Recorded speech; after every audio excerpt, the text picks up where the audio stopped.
Everyone, good morning. আমি Tonni and welcome to my channel world of Tonni.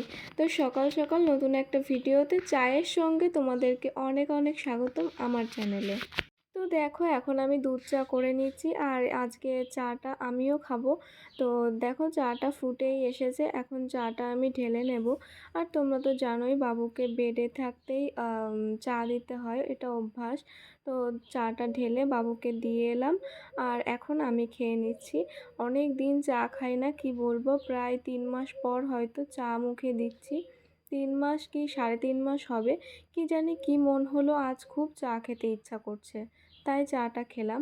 তো চাটা খাওয়ার পরে দেখো, কালকে রাতের বাসন সব বের করছি। আসলে এত বাসন হয় না, কাল রাতে মাছ রান্না করেছিলাম, তাই এত বাসন হয়েছে। তো বাসনটা মাজার পর কালকে বাবু যে কলা নিয়ে এসেছিল সেটাই এটার মধ্যে রেখে দিলাম। আর এখন আমি ব্রেকফাস্টও করে নেব। তো আজ ব্রেকফাস্টে একটু অন্যরকম খাবার খাবো। তো কলাটা দেখো আমি কেটে নিয়েছি পিস পিস করে, আর এটার মধ্যে এই ঘোলটা আমি নিয়ে নেব। তো তোমরা তো জানোই আমাদের বাড়িতে সকালে লস্যি, ঘোল এইসব কিছু খাওয়াই হয়। তো আজকে আমি এখন ঘোল খাবো। বাবু খেয়ে চলে গেছে, তো ভাবলাম আমি কলা আর ঘোল দিয়েই আমার ব্রেকফাস্টটা করে ফেলি, তারপরে যখন আবার খিদে পাবে তখন ভাতটা খাবো। তো দেখো, এই যে ঘোলটা ঢেলে নিলাম আর এর মধ্যে হালকা করে একটু লবণ দিয়ে নেব। আর এই যে লবণ, এই লবণটা দিয়ে হালকা করে গুলিয়ে নেব, তো বেশ ভালো লাগবে। আর জানি না ঘোলের মধ্যে চিনি দিলে কেমন লাগে, কিন্তু আমার ভালো লাগে না, আর আমরা লবণ দিয়েই খাই। তো এই হচ্ছে আজকে আমার সাদামাটা ব্রেকফাস্ট। চলো ব্রেকফাস্ট করে নিই। তো ব্রেকফাস্ট করে তারপর কিছুক্ষণ বসেছিলাম।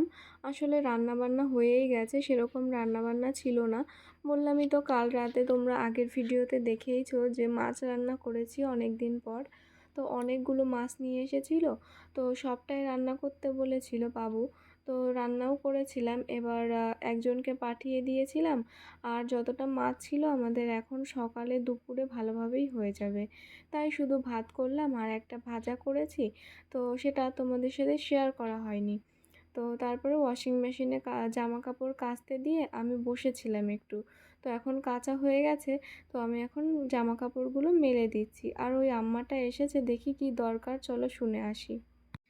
তো উনি তো চলে গেছে, তারপরে অনেকটা সময় কেটে যাওয়ার পর আমি কিন্তু স্নানও করে নিয়েছি আর পুজোও কমপ্লিট হয়ে গেছে। তো এখন আমি চুলটা ঠিকঠাক করে মুছে নিচ্ছি।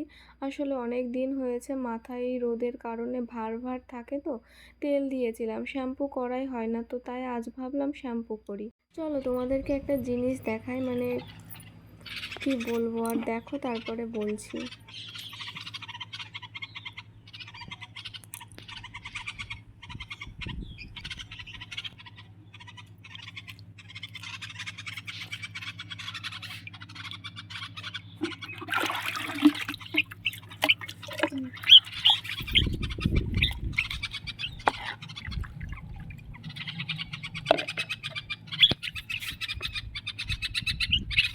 বুঝতে পারছি না।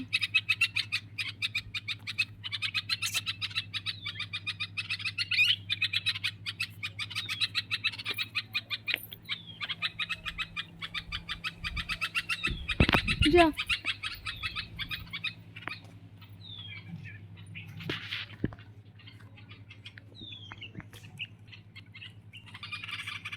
তো তোমরা তো দেখতেই পেলে বালতিটার মধ্যে আমার বরের প্যান্টটা ছিল। ও স্নান করে জল এরকম বাঁধিয়ে রেখে গেছিলো, তো তার মধ্যে পাখিটা পড়ে ওই অবস্থা। আমি আমার শ্বশুর বাড়িতে সবাইকে বলি যে বালতির মধ্যে বা কোনো জিনিসে এরকম জল বাঁধিয়ে রাখবে না, জিনিসটা আসলে আমার ভালো লাগে না।